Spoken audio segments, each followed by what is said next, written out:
Graça e paz, irmãos, bom dia. É um prazer estar aqui com vocês novamente e compartilhar mais um pouco da palavra do Senhor. Hoje nós vamos falar sobre Provérbios 17, vamos fazer a leitura do verso 10 ao verso 14. Mas antes vamos fazer uma oração. Senhor nosso Deus, em nome de Jesus, nesta manhã, eu peço a Tua graça, a Tua misericórdia sobre os nossos irmãos. Que a Tua graça e o Teu amor, o Teu perdão esteja sobre cada lar nesta manhã. Nos instrua nesta manhã e nos dê a Tua paz, em nome de Jesus. Amém. Hoje nós vamos fazer a leitura do Provérbios 17, versículo 10 ao versículo 14. Versículo 10. A repreensão faz marca mais profunda no homem de entendimento do que 100 açoites no tolo. Esse versículo fala de dois tipos de pessoas diferentes e opostas entre si, o prudente e o insensato. O prudente é aquele que avalia situações e busca tomar decisões equilibradas. É uma pessoa receptiva a críticas construtivas e, biblicamente, é o que deseja fazer a vontade de Deus. Já o insensato não tem juízo, não aceita críticas e não pode ser contrariado. Faz tudo conforme seus próprios desejos e sem pensar nas consequências. Biblicamente falando, é aquele que não faz a vontade de Deus. Um comentário do pastor Silvio Dutra sobre esse versículo diz assim: uma simples repreensão verbal dirigida ao prudente será suficiente para produzir o efeito desejado de que ele venha corrigir seu caminho. O prudente não tem melindre. Sabe receber a repreensão como oportunidade de melhorar sua conduta ou comportamento. Já em relação ao insensato, ainda que seja açoitado 100 vezes, não produzirá qualquer efeito transformador em sua posição. Normalmente é melindroso, causador de contenda, não sabe discernir a repreensão, normalmente leva tudo para o lado pessoal ou da discórdia. O homem mau só pende para a rebeldia, por isso o oficial impiedoso será enviado contra ele. O homem rebelde, ele sempre busca viver praticando o que é mal. É certo que ele há de receber um mensageiro cruel que será contra ele e não ao seu favor. E ainda que isso não ocorra em vida, certamente ocorrerá no dia da sua morte, quando receberá a justiça de Deus para o horror e o sofrimento eterno. Melhor é encontrar uma ursa da qual roubaram os filhotes do que um tolo em sua insensatez. Imaginem o instinto materno de uma ursa, cujos filhotes foram roubados.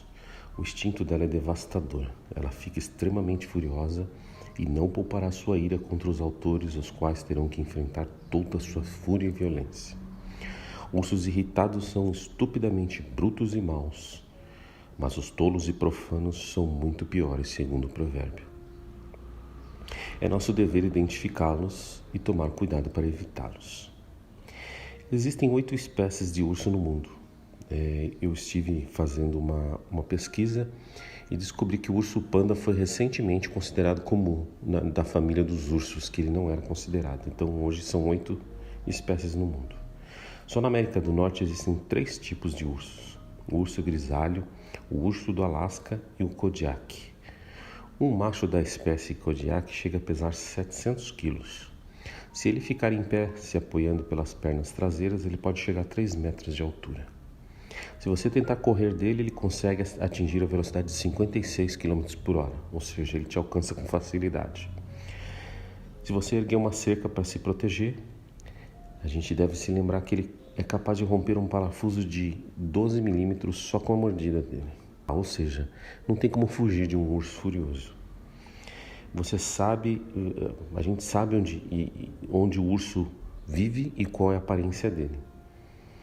Então a gente pode facilmente evitar um urso, mas a gente não consegue evitar o tolo com tanta facilidade, né? Os tolos não demonstram nenhum temor a Deus, são profanos no falar, no agir, são arrogantes, egoístas, desprezam autoridades, desprezam correção. Eles justificam qualquer coisa que quiserem. Eles têm uma mente terrena, eles não têm misericórdia, eles não têm afeições naturais, eles têm um temperamento violento. É nosso dever aprender a identificá-los e tomar cuidado para evitar o tolo. Pode parecer um exagero no que diz esse provérbio de Salomão.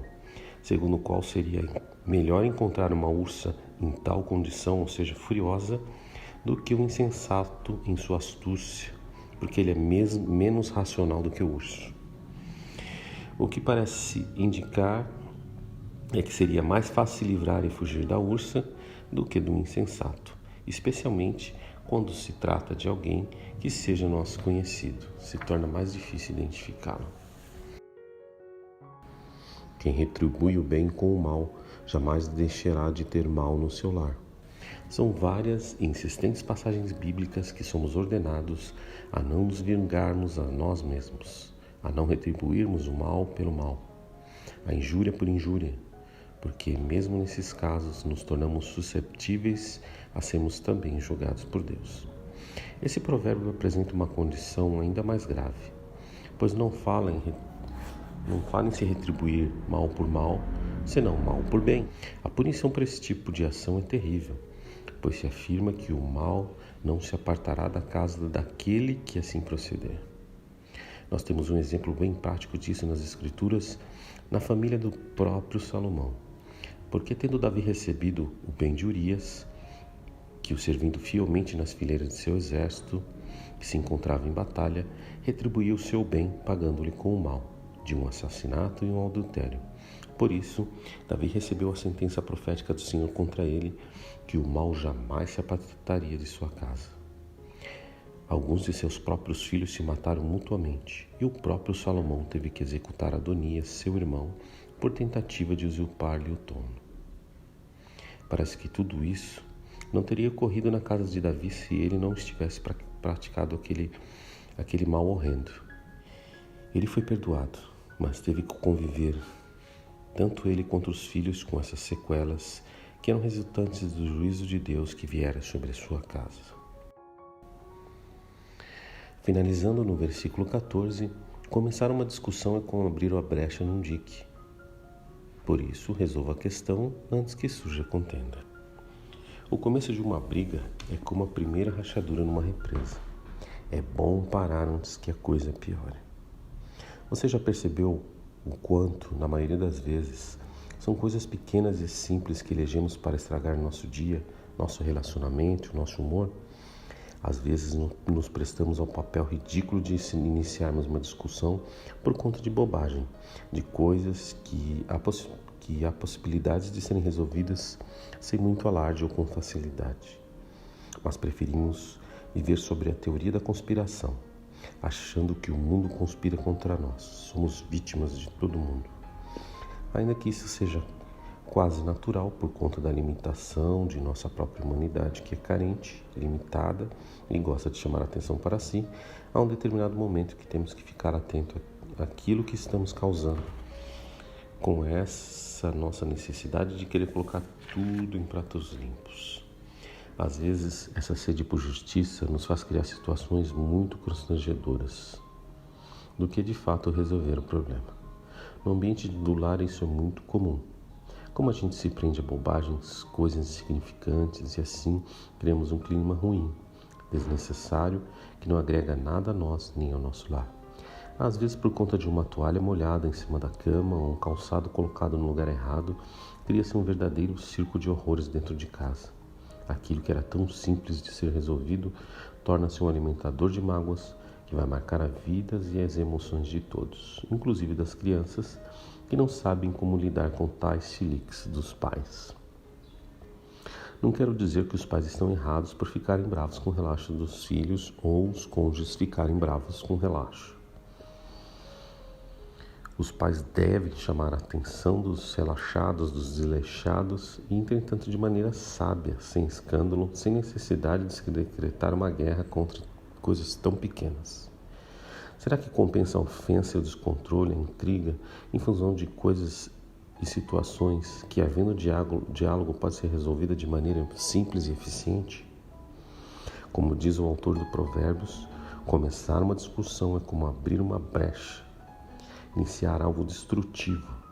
Porém, saber lidar com aquilo que nos ofende de maneira adulta e sábia pode evitar muitos males desnecessários. Portanto, reflita aí você mesmo.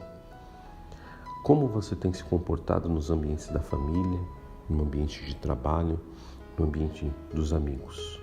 Será que as nossas atitudes dizem algo sobre a nossa maturidade? Reflita sobre esse provérbio. Terminamos aqui e peço que o Senhor os abençoe e os guarde no dia de hoje. Que o Senhor esteja sobre o seu lar, que os livre do mal. Amém.